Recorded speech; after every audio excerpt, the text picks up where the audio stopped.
What's a real smartwatch like? Well, like this.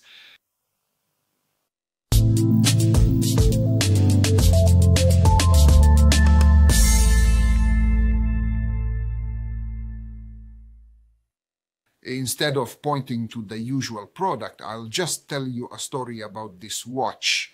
So, no specifications today. Read the article I wrote on YouTube, the usual place under the video. There will be the link. Okay, so Zeblaze or Zeblaze is not a newcomer, at least in China, by measure, because obviously it's not a Rolex or an Omega boasting company. They do have a few years of experience in smartwatches. The Thor Ultra piece is their current top model. This can be noticed in several things. First, in the packaging, which really turned out to be very beautiful. The graphics on the box, the thickness and quality of the cardboard, all say that this is going to be a really cool watch.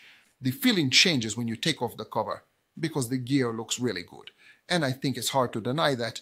There's not much in terms of accessories, just a manual and a charging cable. Let's check out the watch. Large dial, steel frame, plastic watch case and ceramic back.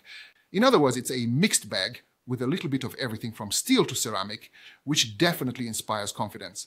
And I don't think you'll find anything to complain about with the plastic case. It has great grip, excellent material. Really, everything is just fine as it is. So the Zeblaze Thor Ultra looks really good. But what's even more important is that it's comfortable. I have gotten used to these Android watches being battery giants. They don't fit under a shirt sleeve and are almost only comfortable in short-sleeved shirts. At least for the most part, the Zeblaze Thor Ultra is the most delicate, thinnest Android watch I've encountered. The straps are properly snapped off, bending downwards on both sides of the wrist, not looking bulky, even on my relatively thin wrist. I can already give a big red start to the engineers, because they managed to squeeze this phone into a very small space. Oh yes, that was absolutely not a slip of the tongue, as the Zeblaze Thor Ultra is much more a phone than, at least as far as hardware goes, an hour. The main difference between the phone and the watch is the display size and shape. Inside, we pretty much get everything we would from a phone. Well, okay, it doesn't have a camera, no rear camera at all, which would be a bit strange anyway, but it even surpasses a phone in that it has blood oxygen level measurement and heart monitoring, with heart rate measurement. Well, these aren't usually found in a phone, so let's say it's a tie. Let's turn to that question. What makes the Thor watch a real smartwatch? The answer is very simple, because we do not need to pair it with a smartphone to utilize its capabilities. These days, we call everything with a watch shape a smartwatch. Whether it's round or square, most of these products can do more than an average fitness tracker, activity tracker, or in a more Hungarian way, smart brace yourself. Manufacturers have realized that thin, small-screen devices, that is, traditional smart bracelets, will only be desirable for a narrow segment, such as those who they are used for sports features. Of course, because of this, we can't just say the manufacturers are deceiving us, since the knowledge of trackers has skyrocketed in recent years.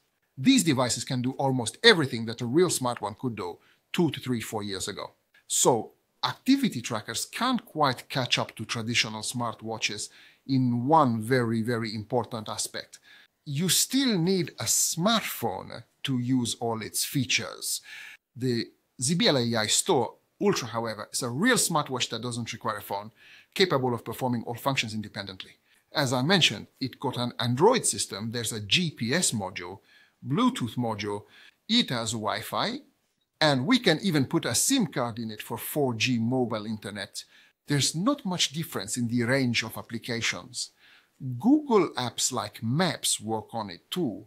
You can install messaging apps. We can install streaming apps on it. You can install Spotify, Amazon Prime, and of course you can watch YouTube videos too. Because of the SIM card, we can use it as a phone, send messages through it. Although it's not specifically a sports watch, it does have a step counter and calorie counter. It's reachable. Or in other words, it's not an exaggeration to say that this is a true smartwatch.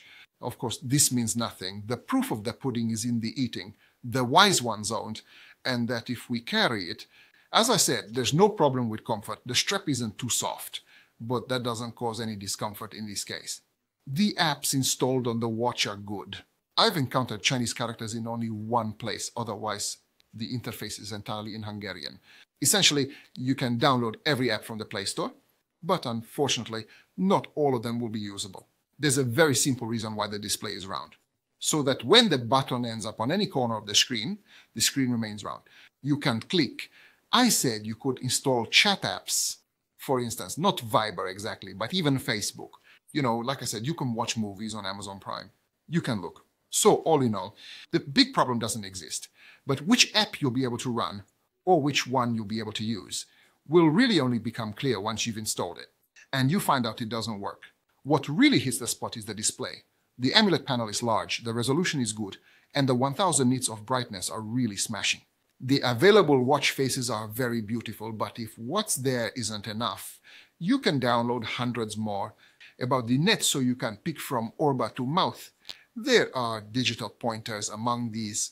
There's a mix of these, plus a whole bunch of various pictures, flowers, and to visit with others.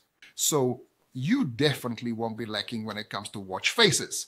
First and foremost, you need to know that you cannot use this watch like a smart bracelet. In other words, you don't need to pair it with your smartphone, nor do you need to... You can also pair it with your smartphone, as both are fully functional. This also means you won't be able to check the time on your phone, explaining why you haven't been able to since. For example, the heart rate, the oxygen level in the blood, the number of steps taken, and similar things. So the point is, you have to use it in a completely different way than a smart bracelet. It's very important and very good that it has USB, of course, you might say, because it has a magnet and charger, but this is not obvious, as data management through this USB is also possible, meaning with the Thor Ultra, you have the option to connect this charging cable to the computer. And you can copy files to the watch via USB back here, so you can put your favorite music, videos, pictures, and my videos elsewhere, whatever you want. But besides, there's also the usual data sharing and synchronization through Google services. So we're all set with every kind of peanut. I recommend the iBlaster Ultra to those who want more than just a simple smart bracelet. For those who want to stay connected even without their phones. Phone services for those who want to fully customize their watch's capabilities. In a word, for those who expect a smartwatch to be truly smart. That's all for today. See you next week. Be good. Bye. Oh, and of course, shopping and coupons under the video. Hi there.